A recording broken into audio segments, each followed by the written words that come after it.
안녕하세요. 송세무사의 구실 이야기 5번째 이야기입니다. 오늘은 아주 따끈따끈한 이야기인데요. 현재 진행하고 있는 건에 대해서 급하게 컨텐츠 제작해서 알려드립니다. 참고로 어떤 세금 문제의 결과물을 알려드리기 위한 것은 아니고 납세자들이 반드시 주의해야 할 부분을 강조하고 싶어서 올립니다. 이번 건에 대한 결과는 다음에 마무리되면 다시 정리해서 알려드릴게요. 오늘의 구실 이야기, 한마디로 표현하면 호미로 막을 것을 가래로 막는다.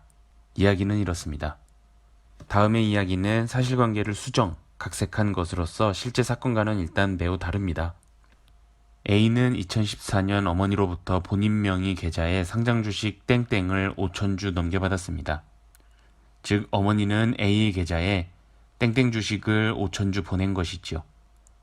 이렇게 했던 목적이 어떻든 간에 이후 A 명의 계좌에서 땡땡 주식을 더 이상 매수매도 없이 2019년 8월이 되었는데 A의 주소지 관할 세무서로부터 해명자료 제출 안내문을 받았습니다. 그 내용은 다음과 같습니다. 귀하의 경우 2013년도 말 대비 2014년도 말 현재 땡땡 주식을 취득하였으나 주식 취득자금에 대한 출처 금액이 부족한 것으로 검토되어 증여세 등 신고누락 여부 확인이 필요합니다.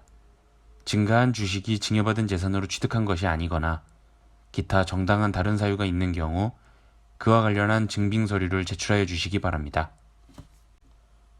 이에 A의 어머니는 가까운 세무사, 금융기관 제휴세무사 등에게 이와 같은 사항을 상담하면서 물어본 내용으로는 첫째, A의 주소지가 수도권이어서 아무래도 지방보다 조사가 엄격할 수 있으니 해명자료 제출 안내문을 받은 직후에 A의 주소지를 어머니의 현재 거주지, 지방으로 옮겼는데 이에 따라 관할 세무서를 지방으로 옮길 수 있느냐는 질문.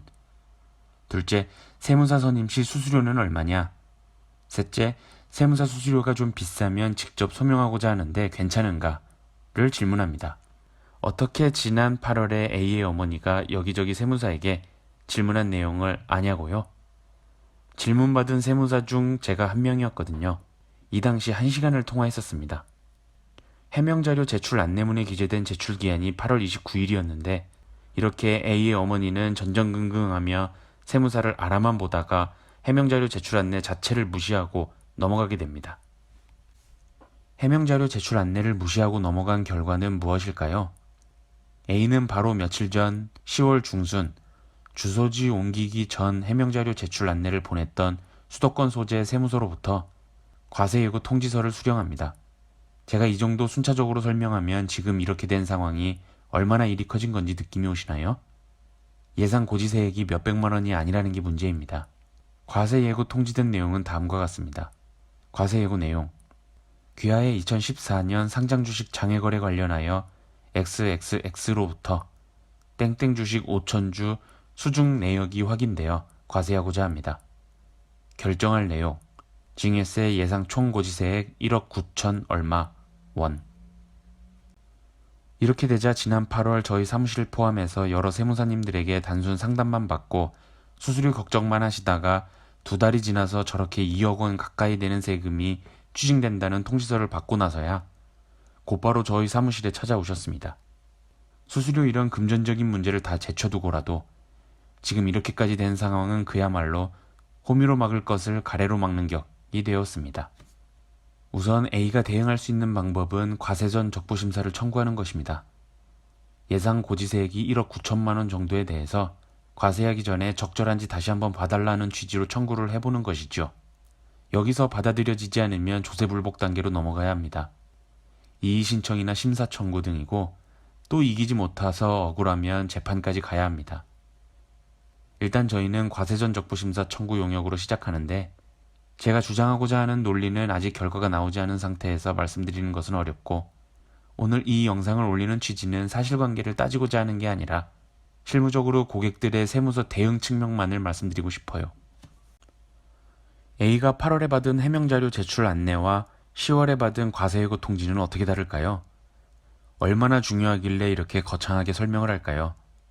과세전 적부심사 청구할 때의 대응력을 100%라 했을 때 A가 8월 안내문을 받고 세무사를 통해 담당 조사관에게 70% 정도의 노력만 기울이면 대응 가능했을 것입니다.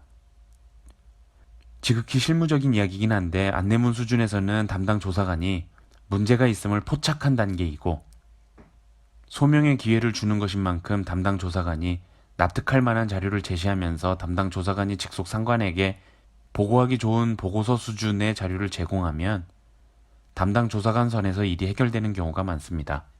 다른 이야기입니다만 2년 전 제가 담당했던 거래처 중 고물상하는 업체가 있었는데 대표 본인 소유 야적장이 없자 그렇다면 중개업 아니냐고 담당 조사관이 질의해오면서 조사관이 하소연하기를 사실관계 따져서 문제 삼고 싶지도 않고 일일이 요청하기도 귀찮으니까 위에 보고하기 좋게 야적장이 없어도 중개업이 아닌 근거만 마련해달라는 요청을 받았었어요. 그래서 그 당시 대충 법률 첨부하고 서류 작성해서 거래처 대표에게 알릴 필요도 없이 해결한 적도 있습니다. 해명자료 제출 단계에서는 깊은 법리적인 수준까지 주장할 필요는 없고 정확한 숫자를 도출할 필요도 없이 실무적, 관행적으로 그런 행위가 일어날 수밖에 없음을 소명하면서 관련 법률과 판례, 예규 몇 가지를 근거로 들어주면 웬만하면 해결되는 것이지요. 조금 어려운 이야기로는 해명자료 제출 안내는 그 법적 성질이 세무조사가 아니라 단순히 납세자의 사실관계 등을 확인하는 등의 수준이라는 것이 심판례나 판례 등의 입장이기 때문입니다. 그러나 과세예고 통지를 받고 이에 따라 과세전 적부심사 청구를 하려 하면 무엇이 달라질까요? 우선 과세예고 통지 자체의 그 법률적 성질이 납세자에게 매우 중대한 것이어서 과세예고 통지를 했느냐 여부에 따라 납세자에게 과세전 적부심사 청구 기회를 줬느냐 등에 따라 대법원 판례까지 갈 만큼 무거운 문제입니다. 세무서의 행위에 따라 절차적 하자를 들어 그 처분 자체가 무효가 되는 판례도 많고요. 어려운 법적 이야기 말고 온전히 실무적인 측면에서는 아무래도 해명자료 제출 안내문 수령했을 당시보다는 납세자가 직접 진행하기 어려울 테니 가까운 세무사에게 의뢰해서 대응하는 것이 좋습니다. 국세청 홈페이지 세무서식에 가보시면 과세전 적부심사 청구서라고 있습니다. 한번 보시면 한 장짜리인데 빈칸만 채워서 신청하면 될 것으로 생각할 수 있지만 청구 내용 및 청구 이유 여기에 모든 내용을 기재할 수 없으니 별도의 첨부 서류를 만들어 청구 이유서를 작성해야 할 것입니다. 제가 지금 진행하는 건은 이 청구 이유서만 한 12장에서 15장 정도 될 것으로 예상합니다. 여기에 담기는 청구인의 사실관계, 청구 근거 등 납세자의 청구 이유가 받아들여질 수 있도록 얼마나 자세하고 고도의 논리를 세워 진행하겠습니까? 그 청구 이유가 그냥 감정호소로 되는 것이 아니라 이제는 법률적 근거를 들어서 타당할 수밖에 없음을 입증해야 하는 만큼 어려운 것입니다. 해명자료 제출에 대응할 때에는 정해진 서식도 없고 담당 조사관으로 하여금 이해할 수 있는 정도로 문서 작성해서 3장에서 5장 정도로 해결할 일을 이제는 국세기본법 조문에 기재된 방법으로 법률적인 절차를 밟아서 매우 복잡하고도 어려운 근거를 들어 진행해야 하는 상황에 이른 것입니다. 이에 부수적으로 세무사 수수료에 대한 언급을 하지 않을 수 없는데요. 앞서 과세전 적부심사 청구에 들이는 노력을 100%라고 했다면 해명자료 안내문 수준에서는 한 70% 정도면 된다고 했죠. 다른 측면에서 보면 수수료도 이와 비슷하다는 것을 예측할 수 있습니다. 예를 들어 해명자료 안내문 단계에서 가까운 세무사분들에게 찾아갔다면 1,200만 원 정도에 해결할 일을 과세예고 통지를 받고 그 향후 발생할 문제에 대응하려면 절감세액의 10%라고만 해도 이 건의 경우 수수료가 2천만 원입니다. 저희 사무실 수수료가 그렇다는 것은 아닙니다. 즉, 세무사가 각 단계별 투입하는 용역의 정도가 매우 차이가 나는 것이지요. 이 정도까지 왔으면 사실 수수료가 아깝지는 않을 것입니다. 증여세 2억 원가량 추징되느니 이에 10%로 해결될 수만 있으면 아까운 것은 아니겠지요.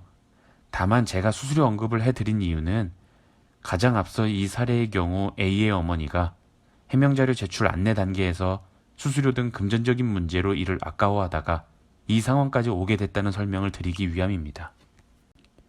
청구 기한이 11월 중순이고 결과는 그보다 늦게 나올 테니 이 사건에 대한 결과와 제가 주장했던 방향 등 구체적인 사실관계는 내년쯤에나 소개해 드리겠습니다.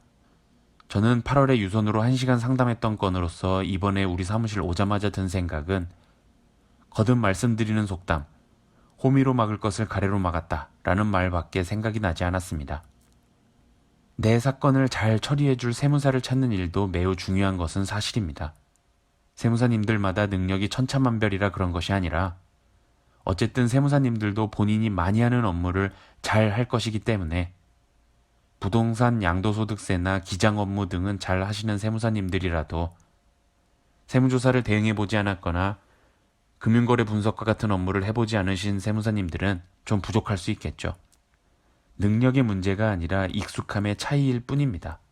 그러므로 이 영상을 봐주신 분들도 비슷한 사례가 생기거나 다른 세금 문제가 발생해서 직접 해결하기 어려우시면 여기저기 많이 알아보시되 빠르게 결정을 하셔서 그 세무사님께 맡기시고 믿어주세요. 여담이지만 제가 수술을 많이 했었는데 의사와 환자 사이의 믿음이 얼마나 나의 치료와 회복에 도움이 되는지 뼈저리게 깨달았었습니다. 즉, 거창하지만 전문가와 고객 사이의 믿음이 그만큼 중요한 것이지요. 이상으로 송세무사의 구실 이야기 5번째 이야기를 마치겠습니다. 더 좋은 내용으로 찾아뵙겠습니다. 감사합니다.